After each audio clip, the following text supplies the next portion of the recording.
Respected Vice Chancellor, Lucknow University, Professor Alok Kumar Rai sir, Professor AP Singh sir, Indraprastha University, Delhi, our Dean, Faculty of Law, Lucknow University, Professor CP Singh sir, and dear audience. Today we are celebrating the Constitution Day. On the day of 26 November 1949, we have adopted our Constitution, and since then we celebrate the day of 26 November as Constitution Day. The Constitution of India is not only a legal document which gives the power, define the power of the center and state, and define and demarcate the powers of many constitutional bodies. It is basically a social document which contain in itself the aspirations of people and assure the citizen of India to just and equal society. The aim of the Constitution, it is reflected in the preamble, which says that we the people of India, having solemnly resolved India into sovereign, socialist, secular, democratic republic, and to secure them all justice, social, economic, and political. Bharat का संविधान भारत को एक समतामूलक समाज बनाने का एक दस्तावेज रहा है और इस दिशा में प्रयासरत रहा। संविधान में जो लक्ष्य दिए हैं, जो संविधान की उद्देशिका में जो लक्ष्य दिए हैं, उन लक्ष्य को प्राप्ति के लिए हमारे संविधान ने मौलिक अधिकार दिए, लोगों को मौलिक अधिकार दिए। Peoples are given the fundamental right. It is given in the part 3 of the Constitution, which ensure the right to equality, which ensure that freedom of thought be there, right to life is there, freedom of religion is there, and of course the interest of minority is protected thereunder. Fundamental right is enforceable by the court, by the Supreme Court and the High Court.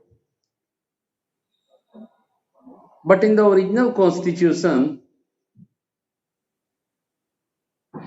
no concept of fundamental duty was there. When we talk about the right, any right may be fundamental, may be legal, constitutional. When we talk about the right, right is correlative of the duty. Right and duties are correlative. Where there is a right, there is a duty. When we are having a right, it is against someone. And when it is against the someone has a duty to perform. So right and duties are correlative, but when we see the Constitution, rights are there, but no such correlative of duty is given. It is true that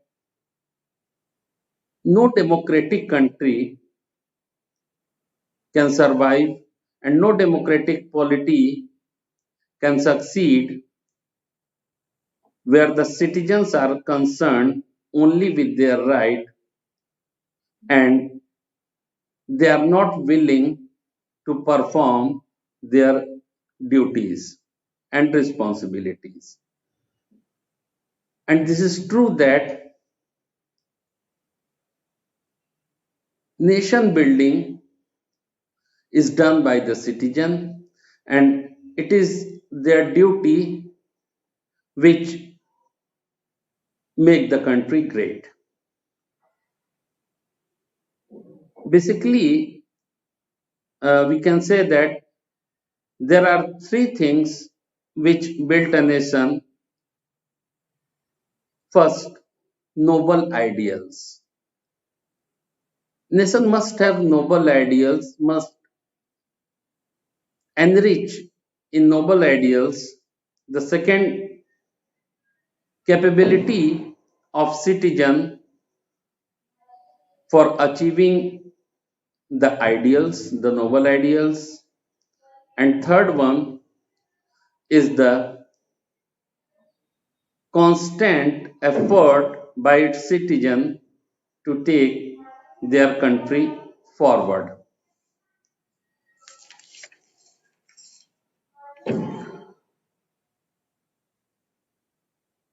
Many philosophers, right from the beginning, right from the civilization, they have emphasis on the duty.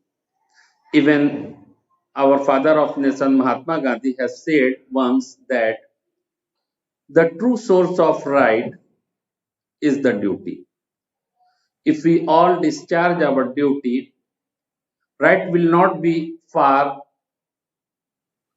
to seek. Even before the Mahatma Gandhi, Plato connected the concept of justice with that of duty. And according to Plato, justice is nothing but the performance of the duty. If we are performing our duty, we are doing just. And if we are not performing our duty, we are causing unjust.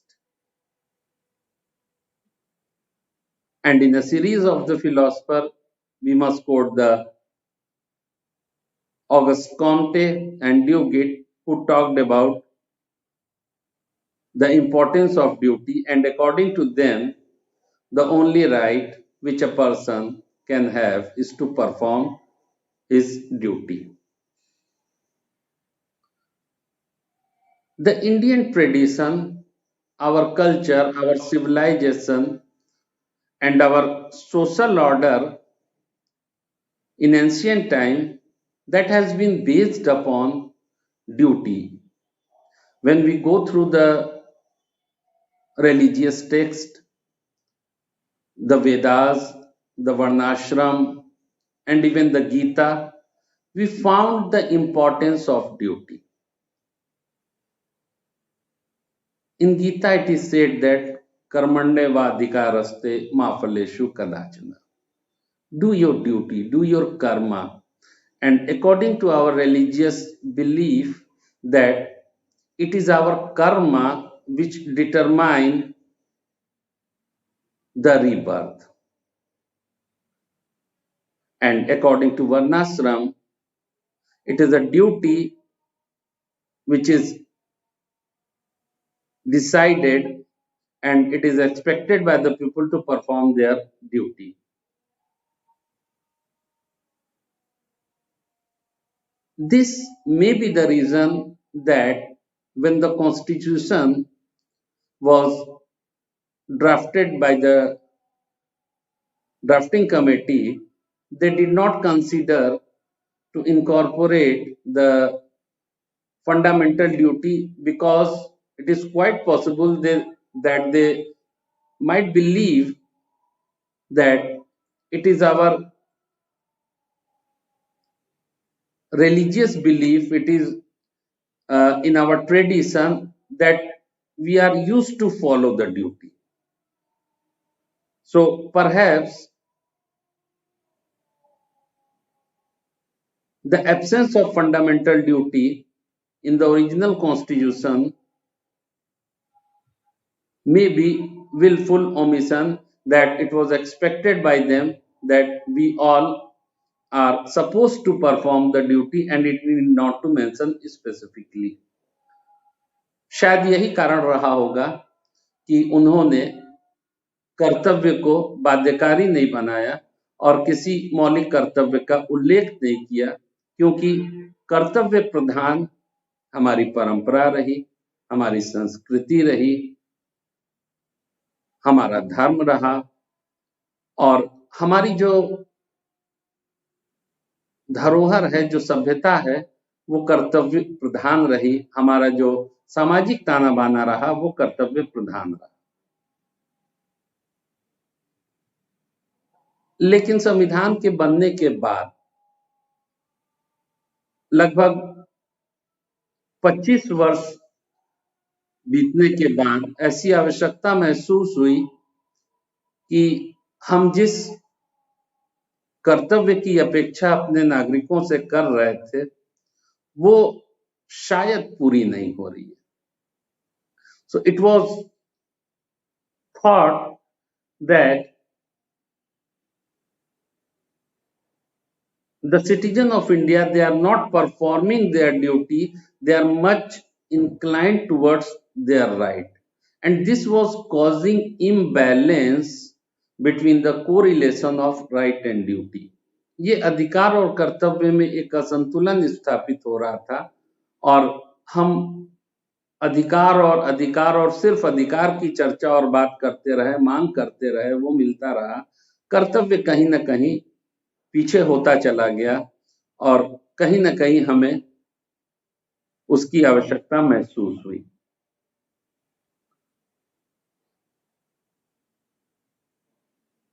That may be the reason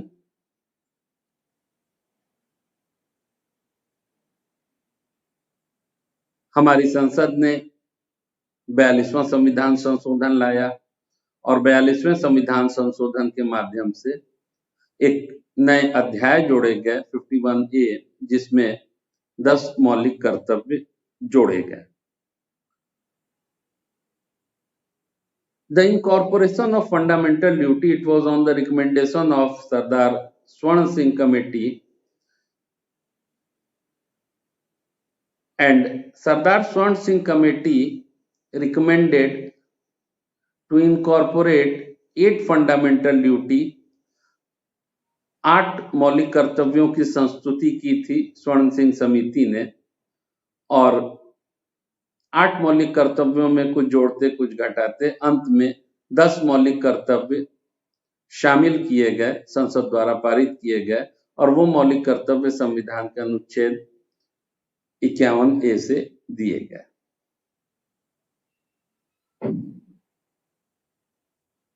यूं तो मौलिक कर्तव्य बाध्यकारी नहीं है जैसे मूल अधिकार है, लेकिन मौलिक कर्तव्य को बाध्यकारी बनाया जा सकता है। However, it is not enforceable directly, but it can be enforced through making the law. हम मूल कर्तव्य को कानून बना के उसको बाध्यकारी बना सकते हैं, उसे लागू करा सकते हैं। सीधे मौलिक कर्तव्य लागू नहीं होता है।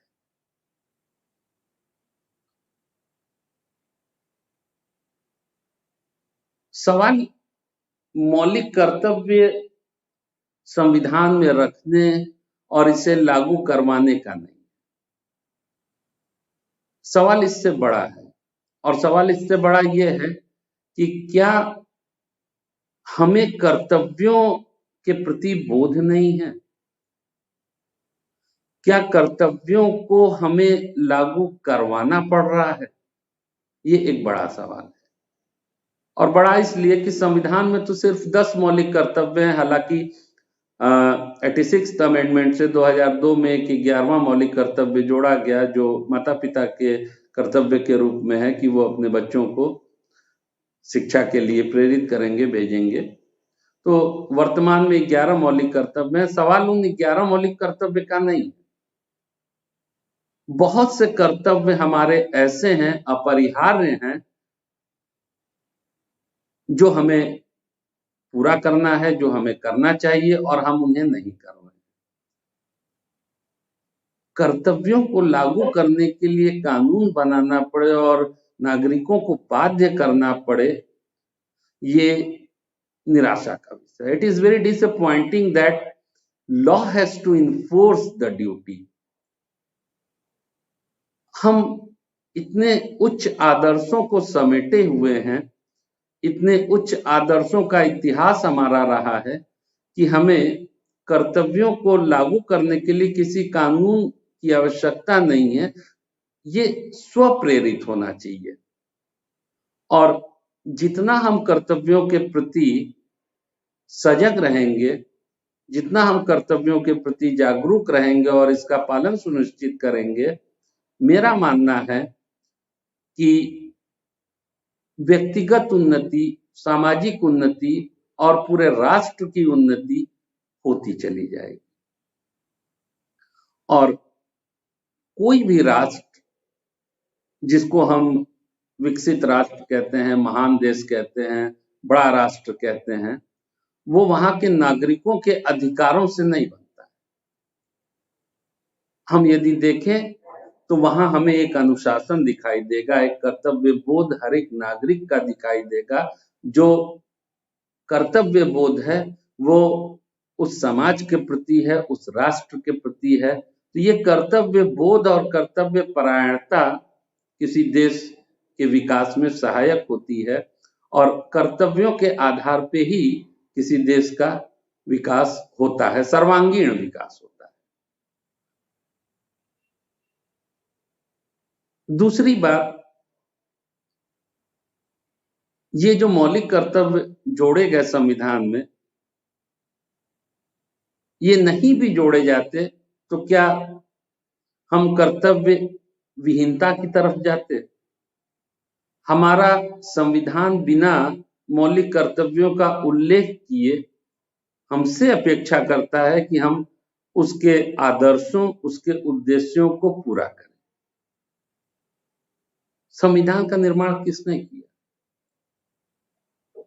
We the people of India. हम भारत के लोगों ने भारत को एक संप्रभु, समाजवादी, लोकतांत्रिक गणराज्य बनाने की बात करते हैं और सभी नागरिकों को सामाजिक, आर्थिक और राजनीतिक न्याय सुनिश्चित करते हैं। So when we assure to all citizens justice, social, economic and political, तो ये मेरा कर्तव्य है कि हम उद्देशिका में वर्णित उद्देश्यों को पूरा करने के लिए जो भी कर्तव्य है उसका निर्वहन करेंगे। और वो कर्तव्य किसी भी रूप में हो सकता है, कर्तव्य को हम बांध नहीं सकते हैं। कर्तव्य विधिक भी हो सकता है, कर्तव्य हमारा संवैधानिक भी हो सकता है और कर्तव्य हमारा नैतिक भी हो सकता है। हम नैतिक कर्तव्य और विधिक कर्तव्य को बहुत अलग करने के पक्ष में नहीं है और बहुत अलग करना उचित भी नहीं है, क्योंकि आप विधि से नैतिकता को बिल्कुल से नहीं निकाल सकते। बहुत सी ऐसी चीजें हैं जहां विधिक कर्तव्य नहीं है लेकिन हमारा नैतिक कर्तव्य है। एक छोटे से उदाहरण से हम अपनी बात को रखना चाहेंगे, जैसे स्वच्छ भारत अभियान, स्वच्छता रखना, सफाई रखना, ये किसी मौलिक कर्तव्य के अध्याय में नहीं लिखा है कि हम साफ सफाई रखेंगे, सफाई रखेंगे और स्वच्छ भारत का निर्माण करेंगे। ये हमारा नैतिक दायित्व है, ये हमारा नैतिक कर्तव्य है कि हम एक ऐसे राष्ट्र का निर्माण करें जो स्वच्छ हो, क्योंकि स्वच्छ शरीर में ही स्वस्थ शरीर होता है। दूसरा, वर्तमान में जो महामारी चल रही है इसका भी संदर्भ लिया जा सकता है, जिसमें कोरोना की हम बात करते हैं, सामाजिक दूरी हुई या मास्क का पहनना हुआ। और ये बड़े निराशा का विषय है कि हम मास्क पहनने के लिए एक इन्फोर्समेंट या एक लीगल कमांड की हमें जरूरत पड़ रही है। हम इतने जागरूक क्यों नहीं है कि हम इस चीज को करें, मास्क पहने, सामाजिक दूरी रखें और इस बीमारी को भगाने में अपना योगदान दें। ये हमारा विधिक कर्तव्य नहीं है, ये कहीं लिखा नहीं है, लेकिन ये नैतिक कर्तव्य। तो कहना मेरा ये है कि हम बिल्कुल नैतिक कर्तव्य और विधिक कर्तव्य को अलग नहीं कर सकते। कर्तव्य का बोध होना चाहिए। किसी दुर्घटनाग्रस्त व्यक्ति को हम राह में देखते हैं, उसको मदद करने का हमारा कोई विधिक कर्तव्य नहीं है, लेकिन हमारे नैतिक मापदंड इतने उच्च स्तर के होने चाहिए ताकि हम वो करें। और जब हम विधिक के साथ साथ नैतिक कर्तव्य को भी अपने पूरा करेंगे तो निश्चित रूप से एक बेहतर समाज और बेहतर कल का निर्माण होगा। संविधान दिवस के अवसर पे मैं इस संक्षिप्त वक्तव्य में सिर्फ ये कहना चाहूंगा कि हमें कर्तव्य परायण होना है। और ये सच है, ये सत्य है कि यदि हर व्यक्ति अपना कर्तव्य करे तो हमें किसी भी प्रकार के अधिकार की जरूरत नहीं होगी, सारी चीजें हो जाएंगी। जैसे इक्वलिटी, समानता, हम विभेद ना करें, हम अस्पृश्यता का व्यवहार न करें तो अपने आप समानता है, फिर असमानता कहां रहेगी। तो